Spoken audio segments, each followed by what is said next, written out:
Eu acho que Marco Aurélio é talvez a pessoa mais fascinante que já viveu. Temos a ideia de que o poder absoluto corrompe absolutamente, mas Marco é a exceção a essa regra. Ele não nasceu em uma família real, foi escolhido quando era jovem, na mesma idade que Nero, e preparado para o poder. E qual é a primeira coisa que ele faz com o poder? Ele compartilha com seu irmão. Eu tenho estudado Marco Aurélio desde que li Meditações pela primeira vez. No episódio de hoje, gostaria de compartilhar algumas das minhas lições favoritas de Marco Aurélio, o filósofo rei. Minha história favorita sobre Marco vem nas profundezas da peste antonina, uma epidemia que matou milhões. A economia de Roma foi devastada e as pessoas morriam nas ruas, e todos sentiam que não havia esperança. O que Marco faz? Anda pelo Palácio Imperial vendendo itens por 2 meses. Ele vende no gramado do palácio as joias, as vestes e os móveis da propriedade imperial. Ele está mandando uma mensagem. Não vou me colocar em primeiro lugar. Não preciso de todo esse luxo. Farei as pequenas coisas que fazem a diferença. Essa história mostra o quanto Marco Aurélio era incrível. Mas uma coisa que aprendi com Marco é: não se sinta preso, mesmo que pense assim. Ainda há outros caminhos abertos. Como Marco diz, o que está no caminho se torna o caminho. Eu adoro essa citação. Ele não está dizendo que nada pode te impedir. Ele está dizendo que quando você está parado em uma coisa, há outras coisas que ainda podem acontecer. Sempre existe a chance de fazer o que é certo, ser excelente, mudar de alguma maneira conforme as coisas acontecem. Não podemos controlar o que aconteceu, mas podemos controlar como reagimos. Isso é o que a filosofia estoica ensina. Um caminho pode ser fechado, uma porta pode ser trancada, mas a janela sempre fica aberta. Alguém pode atrapalhar, bloquear ou impedir você, mas não podem impedir que seja paciente, pratique o perdão, vá em uma direção diferente, mude de ideia, tente algo novo ou cresça através do aprendizado. Como os estoicos dizem, ninguém nos impede de nos adaptarmos, mudarmos, integrarmos experiências e transformarmos obstáculos em novas oportunidades. O que Marco quer dizer é que ninguém pode te impedir de fazer coisas que estão sob o teu controle, porque se está sob o teu controle, é algo que você pode fazer diretamente. Sabemos o que precisamos fazer, temos a informação. O desafio está em fazer isso, como Marco destaca. Esta, inclusive, é outra lição importante. Podemos realizar hoje, mas muitas vezes escolhemos adiar para amanhã. Adiamos a dieta, o exercício, a limpeza da casa. Se fosse apenas sobre informação, ninguém seria acima do peso, ninguém seria insalubre, todos teriam abdômenes definidos, todos os projetos seriam concluídos. Sabemos como fazer, mas muitas vezes não agimos. Não tomamos as medidas necessárias. Por isso, os estoicos enfatizam a disciplina da ação. No final do dia, tudo se resume à ação. Não é o que você diz, não é o que você pensa, é o que você faz. Qual ação você vai tomar? Qual passo você vai dar? É assim que você conclui as coisas, passo a passo. Dê o primeiro passo. Marco diz que para mudar é necessário ter muita consciência de si mesmo. Você precisa identificar quando se sente desconfortável, ansioso e compreender a razão. Marco fala sobre superar a ansiedade não fugindo, mas descartando-a. Ele expressou isso durante uma epidemia, descartando a ansiedade ao perceber que estava dentro dele. Esse processo requer conhecer a si mesmo. Calma, que já já você vai entender. Como Marco venceu a ansiedade em meio a uma pandemia? Você pode estar se perguntando isso. Como Marco descartou a ansiedade? Marco Aurélio descartou a ansiedade através de uma profunda reflexão e autoconhecimento durante a peste. Ele reconheceu que a ansiedade estava dentro dele e não causada apenas pelo ambiente externo. Ao compreender isso, conseguiu se desvincular emocionalmente da ansiedade, não permitindo que ela o dominasse. Em vez de fugir ou evitar, Marco enfrentou a ansiedade de frente, compreendendo suas origens internas e assim conseguiu descartá-la, alcançando um avanço emocional significativo. Essa abordagem destaca a importância da autoconsciência e da compreensão das emoções para superar desafios emocionais. Outra pergunta que você pode ter é: como uma pessoa comum, como eu, pode colocar isso em prática? Uma pessoa comum pode colocar em prática essa abordagem de Marco para lidar com a ansiedade por meio de algumas estratégias. Primeiro, autoconsciência. Esteja atento aos seus próprios sentimentos e emoções. Quando você se sentir desconfortável ou ansioso, pare por um momento e identifique a origem desses sentimentos. 2. Reflexão. Assim como Marco Aurélio praticava a reflexão, reserve um tempo para analisar suas emoções. Pergunte a si mesmo por que está se sentindo ansioso e tente entender se a causa está dentro de você ou é influenciada por fatores externos. 3. Aceitação.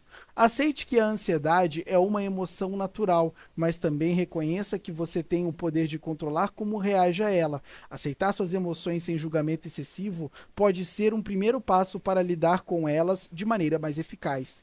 Muitas vezes a ansiedade é alimentada por preocupações sobre o futuro. Tente se concentrar no presente, nas coisas que você pode controlar agora, em vez de antecipar eventos futuros. 5. Práticas de mindfulness ou meditação.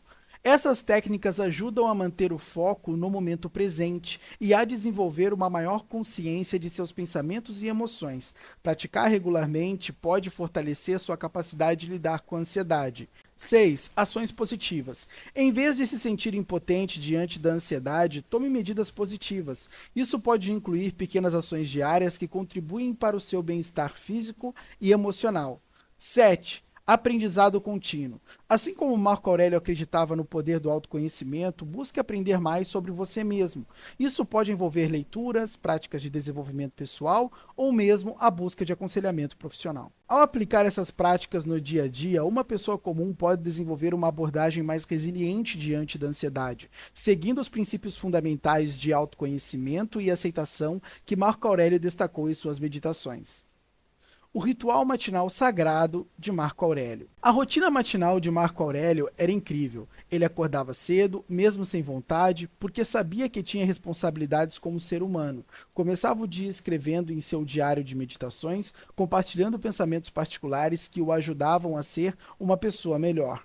Marco dedicava o começo do dia à tarefa mais importante, focando nela como se fosse a última coisa que faria em sua vida. Essa rotina matinal o preparava para o sucesso. Falando sobre como começar o dia bem, Marco dizia: comece cada dia dizendo a si mesmo: hoje encontrarei alguém intrometido, ingrato, insolente, traiçoeiro e egoísta.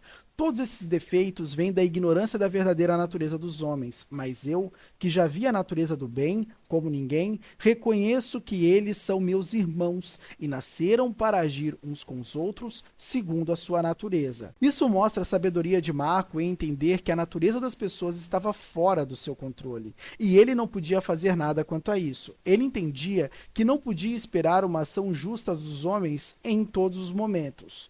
É interessante perceber aqui que Marco está pondo epíteto em prática, de modo a não tentar controlar aquilo que está fora do controle. Marco destacava a importância de ser tolerante com os outros e rigoroso consigo mesmo. A autodisciplina buscava torná-lo um mestre melhor de si mesmo, não alguém que tenta mudar os outros, o que não controlamos, mas sim a si mesmo, o que podemos controlar. Marco via as pessoas como uma oportunidade de praticar a filosofia estoica. Ele dizia: devemos agir corretamente diante da injustiça, manter a moderação diante da intemperança e ser corajosos quando todos são covardes. As pessoas, mesmo sendo desafiadoras, são um caminho para crescer. Você está ocupado, eu estou ocupado. Mas quanto do que fazemos realmente importa? Marco sugere que questionemos se o que fazemos é essencial, eliminando o que não é necessário. Fazer menos coisas, mas fazê-las melhor, traz benefícios. O que é e como aplicar o memento mori? Memento mori, uma expressão em latim que se traduz como lembre-se de que você é mortal, é uma poderosa reflexão presente na filosofia estoica e, especificamente, nas meditações de Marco Aurélio. Essa lembrança constante da fragilidade da vida serve como uma âncora para guiar ações, pensamentos e palavras, incentivando a viver cada momento como se fosse o último. Para compreender plenamente o significado do memento mori na filosofia estoica, é útil explorar mais a fundo alguns conceitos chaves. Impermanência da vida. O memento mori destaca a impermanência da existência humana. Independentemente da posição social, riqueza ou sucesso, todos estão sujeitos à natureza transitória da vida. Essa reflexão profunda convida a apreciar o presente. Essa reflexão profunda convida a apreciar o presente e a reconhecer a efemeridade de todas as coisas. Priorização de valores essenciais. Ao viver com a consciência da nossa mortalidade, somos incentivados a repensar nossas prioridades. As preocupações triviais e as questões mesquinhas perdem a importância diante da inevitabilidade da morte. A filosofia estoica propõe que nos concentremos no que realmente importa, como virtudes, relacionamentos significativos e contribuições positivas para a sociedade. A apreciação do momento presente. Viver como se cada momento fosse o último implica em uma apreciação mais profunda do presente.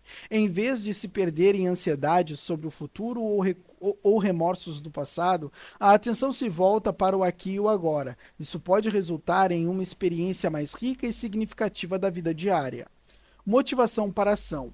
Memento mori não é apenas uma reflexão passiva, mas também uma fonte de motivação para a ação. Conscientes de que o tempo é finito, somos inspirados a buscar novos objetivos, perseguir paixões e expressar gratidão. A morte se torna um lembrete para viver de maneira autêntica e realizar potenciais não explorados. Exemplos históricos, como a prática de imperadores romanos terem um escravo ao seu lado durante triunfos militares para lembrá-los da efemeridade e da glória, ilustram como o memento mori foi incorporado na vida cotidiana. Hoje em dia, artistas, empreendedores e filósofos continuam a se inspirar nesse conceito para cultivar uma perspectiva mais significativa sobre a existência. Em suma, integrar o memento mori em nossa filosofia de vida implica em uma mudança profunda na perspectiva, lembrando-nos constantemente da transitoriedade da vida e incentivando-nos a viver de uma maneira autêntica e impactante. Essas lições atemporais da filosofia estoica oferecem sabedoria prática que permanece relevante em nossas vidas contemporâneas.